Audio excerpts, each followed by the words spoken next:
Naam, karibu sana ndugu jamaa na marafiki wote ambao mko nasikiliza matangazo yetu kutoka Baraka1 TV, ikiwa ni saa 6 saa za Afrika Kati, 7 majira ya Afrika ya Mashariki.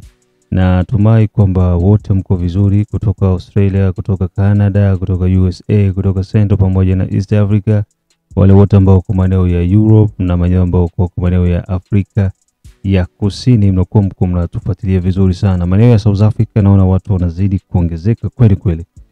Ni utoe shukrani zangu za dhati kwa kuwa mko nazidi kushirikiana na Baraka1 TV. Kikubwa ni kuendelea kushare na kusubscribe Baraka1 TV, na pia msikose kutembelea Mwangaza TV ili pia kuendelea kupata taarifa zetu za ukweli na za uhakika kila wakati. Make sure kwamba unatembelea pia Mwangaza TV. Katika yale ambayo tutakwenda kuyajadili ni moja kwamba jana katika kikao na waandishi wa habari M23 wamegusia kipengele, na katika vipengele ambavyo viliweza kusainiwa Doha waliweza kufanya restitution. Na hii ni swala la muhimu sana pia kuweza kulichangia. Wanatafsiri baadhi ya vipengele jinsi wao wanavielewa.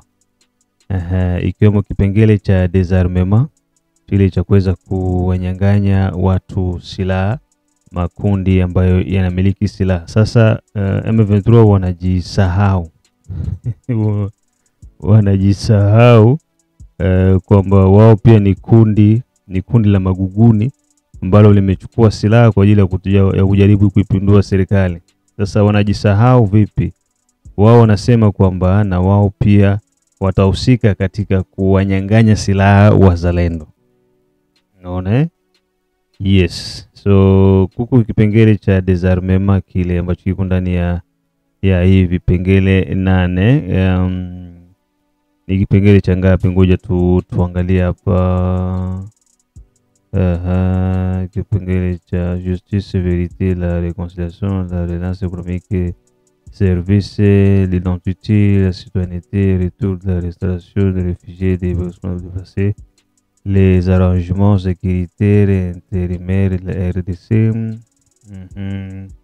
la restauration de l'autorité de l'État, les réformes et la gouvernance participative nationale, et puis on les ongomzia hii, l'accès humanitaire et la protection judiciaire, les mécanismes de surveillance et de vérification de cessez-le-feu signés, les mécanismes de libération de prisonniers signés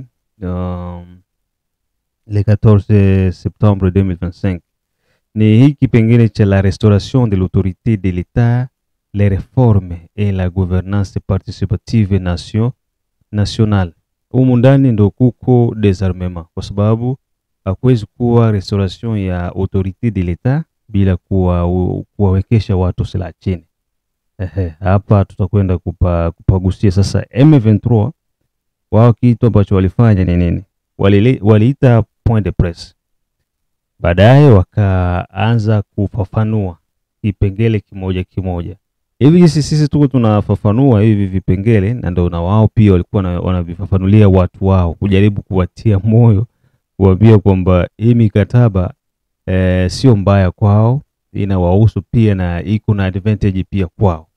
Sasa wakati walifika kwenye hiki kipengele cha 4, la restauration de l'autorité de l'État, les réformes et la gouvernance participative nationale. Ina maana kuweza kurestore autorité de l'État, kuhakikisha kwamba utawala wa serikali upo katika kila maeneo. Ni makundi ya kijeshi kuweza kumiliki, ambayo yanamiliki bunduki, yaweke bunduki zao chini. Sasa nini kinakuja? M23 wao wanasema na wao pia watahusika katika kuwanyang'anya wazalendo silaha. Sasa tunajiuliza, M23 ni nani na mzalendo ni nani? Kati ya mzalendo na M23 ni nani mwenye iko na position ya mzuri ya kunyang'anya mwenzake silaha? So hii tutakwenda kuifafanua na kujadili sana. Na kitu kingine pia ambacho tutagusia sasa hivi, Marekani kuna kamata serikali ya Marekani imeweza kubadili mambo kidogo. Kuna Wanyarwanda wengi ambao waliingia Marekani, sio Marekani tu, na nchi zingine za Ulaya, wakiingia kwa stati ya beaucoup refugee congolais. Sawa. Na kenye kilifanya kwamba wao wakimbie kule, wanasema walikuwa wanakimbia nini, mauaji ya banani ya ba maimai. Hiyo ndo sije yao wenye balikuwa nakimbilia. Na Mnyarwanda mkimbizi mwenye anatoka Kigali, mwenye hayafikaga hata Kongo, juu wengi walikuwa wanatokea Uganda, wanatoka Rwanda wanaingia Uganda wakisema kwamba ni Bakongore na wanakimbia ba maimai. Ushaelewa?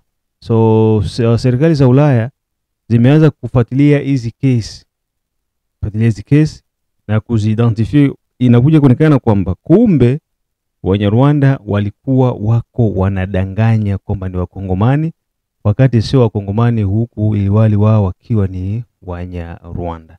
So tutakwenda kuchambua hii kiukubwa zaidi. Sasa tutaungana na Bwana Mwinyi ili tuweze kupata mawili matatu kutoka kwake, pia kuendana na hii alijisi iko inaendelea mashariki mwa Jamhuri ya Kidemokrasia ya Kongo na duniani kote. Hii ambayo unasikiliza ni Baraka1 TV, na najua kwamba ni wakati mzuri ambako katika kila maeneo watu wanakuwa wanakutana hivi, wanaweza kushare mambo mengi na ili mambo yaweze kwenda mbele. Moja kwa moja Mwinyi hapa, karibu bwana. Bwana, mambo ni sawa? Salama. Vipi kwema huko? Jambo. Huku bwana sisi tupo salama, labda za kwenu tu. Sisi huku Mbembe Kilimbembe. Naona kwa watoto wa Maria wanasema kule. Watoto wa Maria Mbembe Kilimbembe. Watoto wa Maria jana, watoto wa Maria Trump jana na Elon Musk jana juzi wamekutana Ikulu.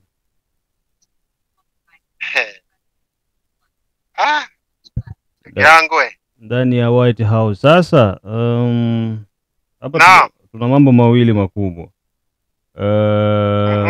M23 jana waliita kikao na waandishi wa habari, wakawaambia kipengele cha 4 cha restauration ya autorité de l'État kwenye ile mikataba yao kwamba na wao pia watahusika katika kuwanyang'anya silaha wazalendo, kwa sababu wao pia wanahusika na ule mkataba wa kusaini amani na serikali. Sasa swali linakuja, M23 naye atamnyang'anya vipi mzalendo? Yeye anajikuta kama vile nani? Anajisahau kama na yeye pia ni rebele kama marebele wengine. Hilo ni la kwanza.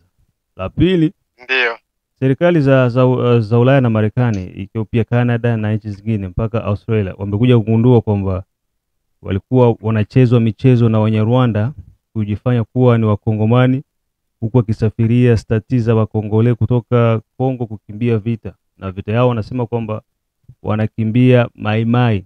Kuja kuangalia, wengi wao hata Kongo yenyewe hawaijui, walikuwa wakitokea Rwanda kwenye makambi wanaingizwa Uganda, na wengine Kenya, kisha wanasafirishwa huko wakiwa na Wakongomani na wakati hasio Wakongomani na hawaijui hata Kongo. Mambo mawili makubwa ndio ambayo tutakwenda kuyazungumza sasa hivi. Tuanze na hili la M23. M23 yeye ni gaidi, ni muasi, tena anatokea nje, lakini anasema kwamba yeye atakuwa na desarme wazalendo na makundi mengine. Ni kujisahau ama ni kujifanyisha?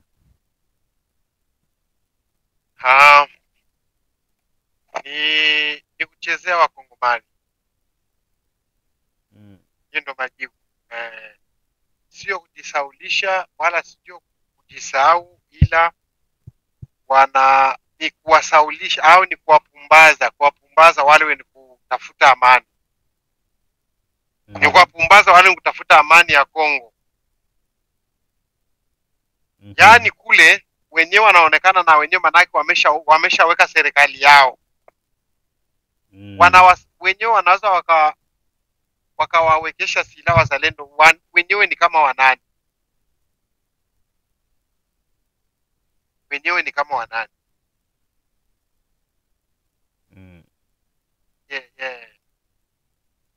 ni masuala ya upuuzi, hayana hata msingi, havina hata maana venye wanaviongea.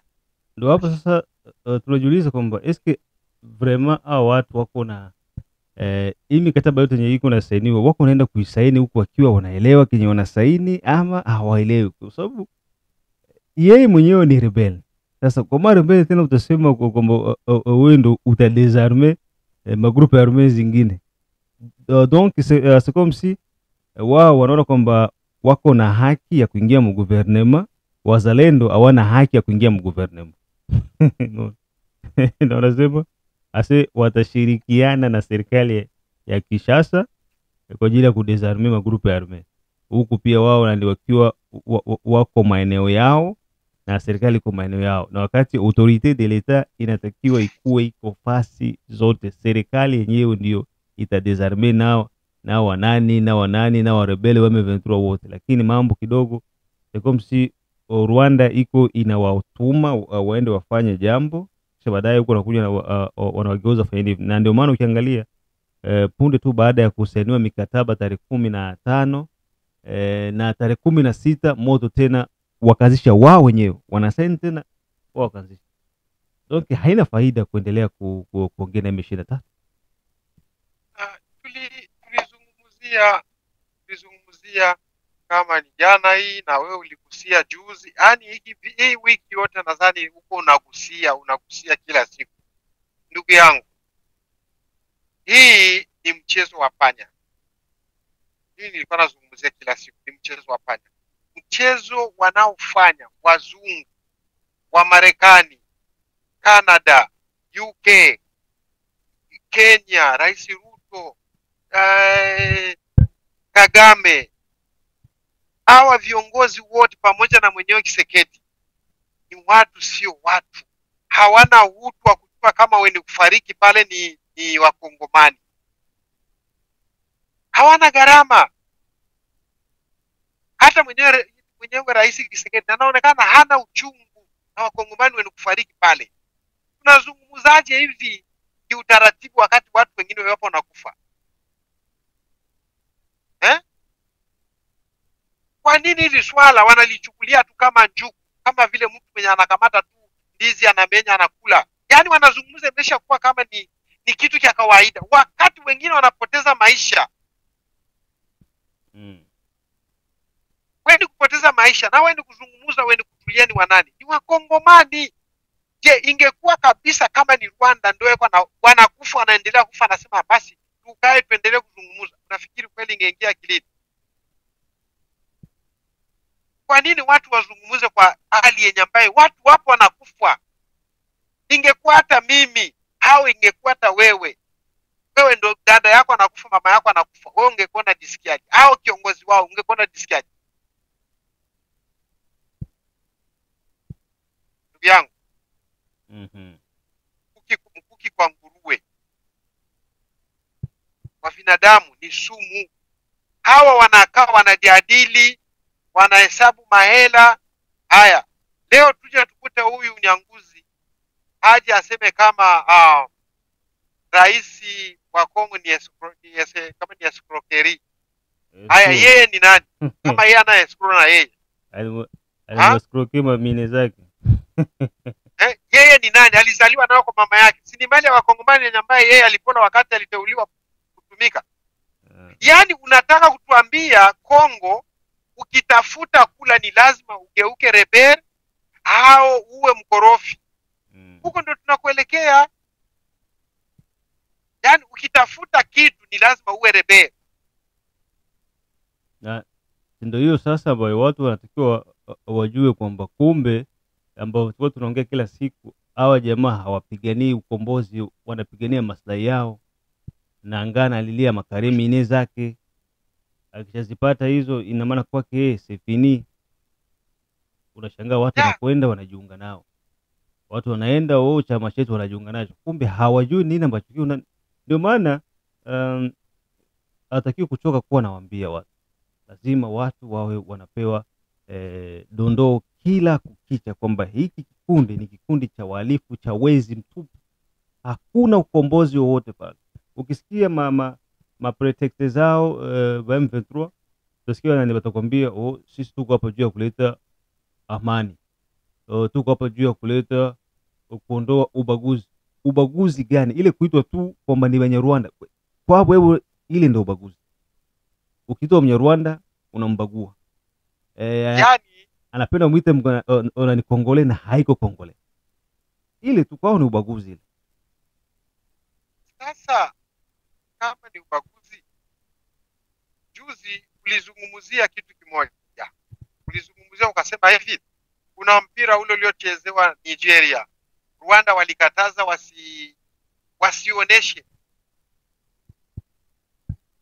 Kama wenyewe wana malengo kweli na usalama na nchi ya Kongo, ingekuwa ndio hivyo, Kongo ikasema usiwe mtu yoyote atafungua channel ya Rwanda kuionekana, wangesema ni unaona, meilikaliwa kimya kabisa. Umoja wa Mataifa walisema nini? Au dunia walisema nini? Kimya. Acha tusikilize. Hii mweni kufanya haya matatizo yote, mweni kupenda hii vita ajilimbikizie na vita iendelee, ni Tshisekedi. Ni kama vile pale Zelensky hataki ile vita iishe. Netanyahu huyu, kama Netanyahu huyu wa nini, naye huyu mwingine naye hataki vita pale iishe. Sababu anajua vita ya pale Gaza ikiisha, Netanyahu anastakiwa. Inamuitaka Nyetapaka na anatoka madarakani, anastakiwa, anatoka madaraka. Zelensky alishapoteza mwelekeo, chama chake hakina ina imani na yeye tena. Akitoka tu wanamstaki na anaondoka. Kwa ni lazima nganganie, ni kama na Kagame pale, hawezi kutoka. Kwa kina Museveni hawawezi kutoka pale. Kwa hiyo ndo hiki kinachoendelea Rais Tshisekedi. Sababu kama ni kweli vita ipo naendelea, waambie kinachoendelea. Tulisema kwa kipindi kilichopita, alienda Ufaransa, alienda Egypt, alienda sijui wapi, anarudi anahangaikia wanani?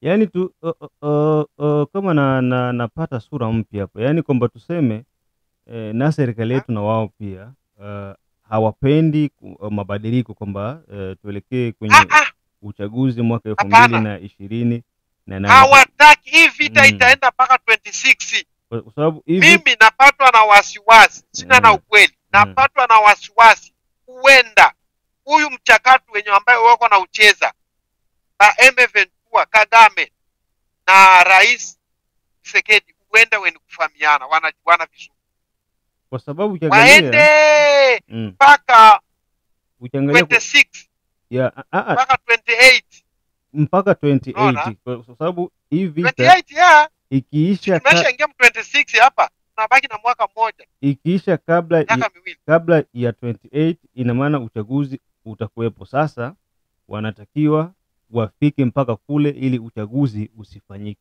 kwa sababu haiwezekani serikali kabisa iko inapumbazwa hivi na M23 na uwezo wa kumpiga wanao. Nini ambacho kiko kinazuia? Kumbe tunakuja kuona hapa swala la uchaguzi na pia linachangia wazubaishe wananchi hivi, tunatwenda hivi mpaka 28, alafu waambiwe lakini hakuna uchaguzi kwa sababu kuna vita. Inawezekana yote? Yes, of course. Ndio, na ndio kwenye ambapo tuko tunaelekea. Lakini usisahau ubwembe ni ule moja ulionoelewa mwenzako, na wewe ndio huyo watakurudia huo. Ubwembe ni huyo moja. Rais Tshisekedi anatakiwa ajifunze kwa Kabila. Hisi Wakongomani wanamnawa. Walimwacha lakini wakafika wanamna. Hakuna Mkongomani tena. Hii vita kama ingekuwa Kabila angekula nao, mimi nakwambia na kuhakikishia, Kabila kama alishapenya kwenda, lakini alikula nao vibaya. Alikula na kundi moja ndogo, wale hawawezi kukusaidia. Ndoke ni kufanya Rais Tshisekedi eko anakula na kundi moja hivi ndogo. Anasahau kama wakati wa uchaguzi masuala ya kura yake ilikuwa ya kusuasua, mpaka na wengine anaanza kuchangiwa kutoka huku Ulaya. Na pia anasahau, lakini ile yote Wakongomani ndio. Na pia anasahau kwamba waliokula na Kabila walimkimbia, ndio wako ngambo yake leo, na kesho hao pia watamkimbia. Anasahau pia. Watarudi, wanasahau. Na kwa nini? Unajua kuna kitu kimoja. Kuna mtu mmoja alikuwa anafukuzwa. Akakuta shimo, simba alikuwa anamfukuza. Akakuta mwa ile shimo alivyotumbukia kulikuwa mzizi, akakaa pale juu ya mzizi. Lakini huyu mzizi pale alikaa pale akasema, natulia. Chini kulikuwa nyoka. Lakini angalia hivi ngambo ya pili anaona kama ni panya. Eko anakula ule mzizi. Ngambo ya kulia panya mweupe. Kuangalia kushoto panya mweusi. Eko anakula ule mzizi kwenye eko anakaa. Yeye anasahau. Anajisahau kwa ule mzizi, anasema hapa kama natulia. Ilifikia wale wapanya walimaliza kula mzizi. Alitumbukia nyoka akamtafuta. Maana yangu hivi, ulikuwa katika safari, yeye alikuwa katika mbio. Lakini aka usalama kenye alipata, alipaswa kufikiria kisha kutoka pale alipo ni namna gani atajiondoa pale kwenda kukabiliana na ule simba. Lakini yeye akajisahau. Kwa hiyo siku yuko na kwenda, mchana ndio ule nyoka mweupe, usiku nao kuna tafuna. Kwa hiyo siku yake iko inakaribia, iko inaenda. Anatukaa viongozi wetu kujielewa ni kazi ngumu. Wao wanasahau kwamba wangemaliza hii vita ndio wangepewa credit na wananchi. Wewe unafikiri ni nani mwananchi gani ambaye kwamba hii vita wangeimaliza wapige M23? Eski wangekubali serikali ya Tshisekedi iondoke na washapiga adui? So, anasahau. Na kitu kingine asijisahau, weni kuziba siku watazibua wale wazalendo, siku watachoka. Ndugu yangu, kumbuka hakuna kizibo kingine. Wakitoka pale kwenyewe ni kuziba, ni moja kwa moja Kalemie na Moba, basi wanaenda wanakatika Pweto, Lubumbashi na Kamatika. Hicho ndo kitu wanatakiwa watu kujua. Hakuna sehemu kwenye ambako wakitoka pale Uvira yani kwenye ambayo wanaanza wakasimama, hakuna. Kule kumakalembe kote watapita, wanatembea, wanaenda tu. Nguvu yote iko ni pale Uvira, pale ndo kuna nguvu, pale Kufizi pale ndo kuna nguvu pale. Mimi namiambia ndo kweli. Sasa Tshisekedi yeye anaona Kinshasa ni mbali. Tuchukue hii point ya pili. Mashirika ya UNHCR pamoja na serikali za Ulaya zimebainisha kwamba wakimbizi wengi ambao wamekuwa wanakuja kwa majina ya Wakongomani wa Kitusi, sio Wakongomani bali ni Wanyarwanda, na hiyo hali inapelekea labda kutachukuliwa azimio ya kuanza kuwarejesha majumbani kwao. Na wale ambao wanajiita Wakongomani hawajui Kongo na hawajawahi kufika Kongo. Hali sasa hivi iko namna gani? Hali ni mbaya. Kwa hilo hali ni mbaya. Kuna masteti ni ambayo yameshaanza kupigwa msago. Unajua ile tunaita polisi kidole? Ule pale. Kama hivi ya IC ama polisi IC hawa. Polisi kidole. Ndio watu wameshaanza fulani, nini na nini. Hivi yani miongoni wenye wameshaanzisha sio Wakongomani. Wenyewe Nyarwanda wanaanza kujichongea kwa wenyewe. Kuna wale wenye Rwanda wenye kuongea Kalingala. Wale wenye Rwanda wenye kuongea Lingala. Wao wanachongea wenye Rwanda hao wengine wasioeleweka. Unaona? Yani wenyewe kwa wenyewe wanachongeana. Kuko wale wenye kuonekana kama ni Wakongomani, kuko na wale wenye kuonekana ni wenye Rwanda. Wenyewe kwa wenyewe. Wakongomani hawajaanza kuwatoa wenyewe ni kufichama. Kwa hiyo wameshaanza kujiweka vidole. Hali ni mbaya. Wao kule wanajuana kwamba huyu ni Mnyarwanda mwenye aliishi Kongo na huyu alitokea Rwanda direct. Wale wenye walitokea Kongo ndio wenye kujiita hapa sisi ni Wakongomani. Ni wenye Rwanda wale. Lakini wale walitokea Rwanda ndio weko nawaambia hawa sio Wakongomani. Lakini niseme kitu kimoja. Hapo hao wenye Rwanda walitokea Kongo hata wakiongea hautamsikia kabisa asema Kongore.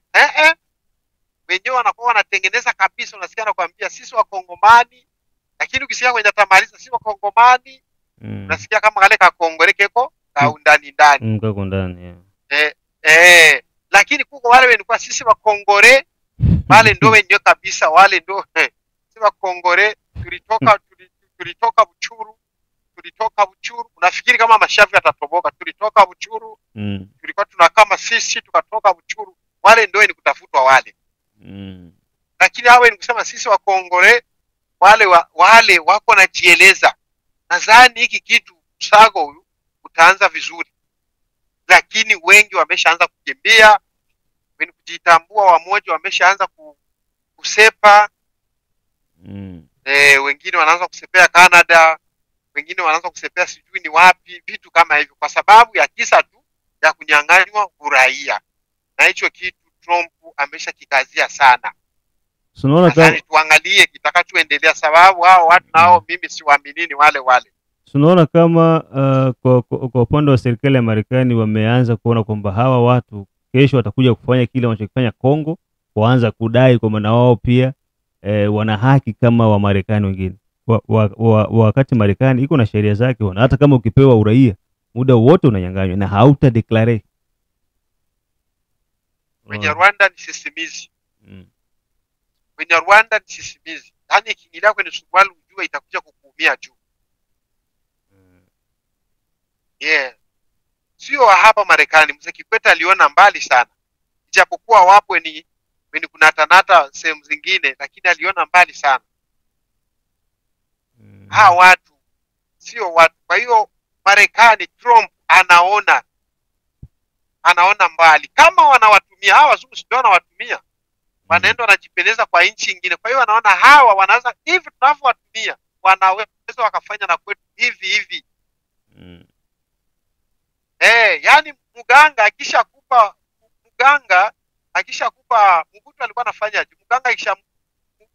Kila mganga akishamupa uchawi anamuua. Sababu ukimwacha ataenda kumupa tena mtu mwingine. Ndio Mobutu alikuwa anafanya hivyo. Kwa hiyo wa Marekani wako na hiyo system. Kwa hiyo walishaona hawa watu, sio kusema hawajui. Kisi wako wanaingia Mkongo na kujifitre mule Mkongo na kisi wanasukua Kongo. Wa Marekani wa Canada wanajua, lakini wanaona kama isije katokea kwao. Ndio wanaanza kuprevoir mapema. Wanaanza kuwasaka mapema. Sasa kwa nini sisi tunashindwa sasa kuwa metre nord? Sasa wewe utaenda kuwafukuza wakati mke wako kwanza mwenyewe ni Mnyarwanda, unaanzia wapi sasa? Ndio kusumbuana sasa huko. Na nyinyi mmewaoa wengi huko nyinyi. Ndugu yangu, mimi sitaki kuongea. Kuna rafiki yangu mmoja, mimi na rafiki wengi walikuwa wenye Rwanda. Lakini mmoja alijitokeza akaniambia, bwana mimi naona mnatoa kipindi sana na huyu jamaa. Ina maana sisi wenye Rwanda, maana unataka kutuambia tuwafukuze tuache? Niambia sisi mimi nakwaka naongelea kwa ujumla. Haya masuala yako wewe, mapenzi yako na mke wako ni wewe, mambo yako. Alinipigia kwa simu tu ya kawaida, ilikuwa nadhani last week. Naambia bwana, inaonekana mimi tunakumbuka, nakwambia mimi na marafiki wengi walikuwa wenye Rwanda huko, wengi. Marafiki yangu wengi Wakongomani, sio mapenzi si ni yao. Mapenzi ni yao, lakini wakumbuke kwamba wale watoto ni tunawaitaga semi Dakar, yani nusu mama nusu baba. Hawatakuwa na haki kama mtoto wangu mimi ambaye ni baba na mama. Unaonaje hiyo? Hawezi kuwa na haki sawa. Hiyo ndio kweli, na ndio hapa tulipofika hapa. Hapa tulipofikia ni na hawezi kuja hapa kwamba aje amuongoze mwanangu hapa. Haiwezekani, hata mkubalie. Hata mkubalie. Ndio fujo nye kesho itakuja pia. Hiyo kati ya sisi kwa sisi. Yeye na mimi tutaanza kugombana. Kwa nini mwanangu asichukue? Unaona? Mwanao atachukua wapi? Ni shida. Ndio maana inabidi kuandaa haya mambo mapema. Kwamba ujue unaenda kuoa kabila nyingine, sawa, hoa, lakini masuala ya nchi hatakuwa na access sawa na wale ambao ni wa de père et de mère. Ndio. Lakini yangu swala la wenye Rwanda, hawa wenye Rwanda hawaji Marekani kwa bahati mbaya kwa maisha, wanaandaliwa na Rais Kagame kutoka Rwanda. eko wanaandaa. Kama ukitaka hichi, mtu mwingine anaanza kuja kudiscuss kusema bwana mambo. Uliona alichoongea Ruto juzi. Ruto anasema hivi, tumeshasafirisha. Alisema milioni ngapi kwenye alishaenda Qatar? Wengi sana. Ruto anasema tunasafirisha. Wenye walienda Uingereza sijui ni ngapi, hiyo namba alitosha. Na hivi tuko tunaandaa wengine. Hivi kwa namna kupunguza ajira ni uongo. Wanawasafirisha kule, wanaenda kusoma kwa kuandaa, kuaminisha kesho kuja kufuruga ile nchi nyingine. Inaonekana kama hawajielewi. Sisi tunakatangia, tulianza kuongea. Ni kuongeaka tu, action iko chini sana. Kuwe utendaji mkubwa kuliko kuongea. Wenzetu wanatenda kuliko kuongea. Na hilo ndo jambo la maana ambalo mtu akiniuliza, mtu akiniuliza bwana, kati ya teori na praktiki unakubali nini? Mimi nakubali praktiki. Praktiki bwana. Basi teori ta. Ninasoma praktiki bila teori na nitakuwa vizuri. Praktiki ni leo ukiangalia mtu anajua kazi anaitengeneza. Sasa wewe unakuja hata fungua ujisha kuishika funguo vizuri. Kwa hiyo Wakongomani wako kwenye kitengo cha kuongea, na wenye Rwanda hao Kagame alishajua wenyewe tu ni kuongea. Na ndio hapa tulipofikia, wanatuchezea. Wanakuja hapa, wanasoma, wakisha soma wanaenda kuletea vurugu. Ni wapi? Yaani Kongo ndio imeshakuwa kama ndo takataka. Nani anasababisha haya yote atokee? Ni viongozi wenyewe tuko nao. Eske kwa bahati mbaya kuna Wanyarwanda ambao wanaoa Wabembe huko ama Wafuliru ama tuseme tu Wakongomani? Ushakutana nao? Mwenyarwanda mwanaume kuoa Mbembe. Hata mmoja utakuta. Hata mmoja. Kuoa Mfuliru? Ndio, wenye kuoa Wafuliru. Mwenyarwanda wanaoa Wafuliru. Wapo. Ila Wabembe wanaume ndio wenye kuoa Wenyarwanda wengi, na Wafuliru kuoa Wenyarwanda ndio siseme kabisa. Na hao wenyewe marafiki wangu niko nakwambia hawa, wengine ni Wafuliru, wengine ni Wabembe, wote wengi Texas, wapi? Yaani ni wengi hutawahesabu wenye kuoa Wenyarwanda. Na hawa ukiwaangalia sana, kama hata vipindi vyao ukipitisha vipindi, ukienda kutaja Wenyarwanda, comment yao hao nini wanakuwa nasema bwana, sio Wenyarwanda wote. Wanatetea. Sasa hapa wanatetea kezao. Sindo wananga hawa, sindo akina nanga anatetea migoti yake ni migoti. Nakwambia sema sasa hapa tutafika hapa. Nanga anakuambia kwamba hawako suteni na Rwanda. Sasa huyu Mbembe alishaoa Mnyarwanda. Huyu Mbembe ni mwenye kujua siri ya Ubembe, ni mwenye kujua vile vita iko naenda na matatizo yote. Anamwambia mke wake naye atamwambia kaka yake mwenye kwa kule kubambe Ventura. Unaona kwenye kwa matatizo? Ni shida sana. Mungu unaona ni Mbembe eko na kaka yake ni mzalendo, eko mkijeshi. Anaongea kaka, vipi salama, jana tulipapiga nini na hivi na nini, patata hivi tunasubiri kesho hivi tutaenda kufanya ataki. Haya, kumaliza kuongea na kata simu. Anamwambia no kuri hewe. Anaanza kumwambia, kaka hivi kesho wanaenda kuwashambulia pale kwenye beko. No kuri Mungu we. Haya, yeye kutoka kwenda kucho, haya ule mke wake anasema kute murakoze, murakomeye. Umugabo wanje. Haya, naye anaanza kumwambia wale nilikuwa kule. Yaani unakuta taarifa inatembea kwa sababu kupitia vitu kama hivyo. Kwa maana hata wale wazalendo wenikuwa kule, wale wenikupigana kule, wasiwe wa kutoa taarifa kwa familia yao wenikuishi Ulaya. Ni hatari sana. Tuishie hapo kwa. Ni hatari sana. Tuishie kwanza hapo. Tuishie kwanza hapo kwa siku ya leo. Asante bwana, tukutane majira ya kesho. Bye bye. Asante. Ulikuwa unasikiliza mahojiano yetu na mchambuzi wetu Bwana Mwinyi Amadi. Mengine tukutane majira ya saa 9 ambako tutakuwa tuko na kipindi cha habari na maelezo, kwa wakati mwingine pia na Roger Seko Rafael.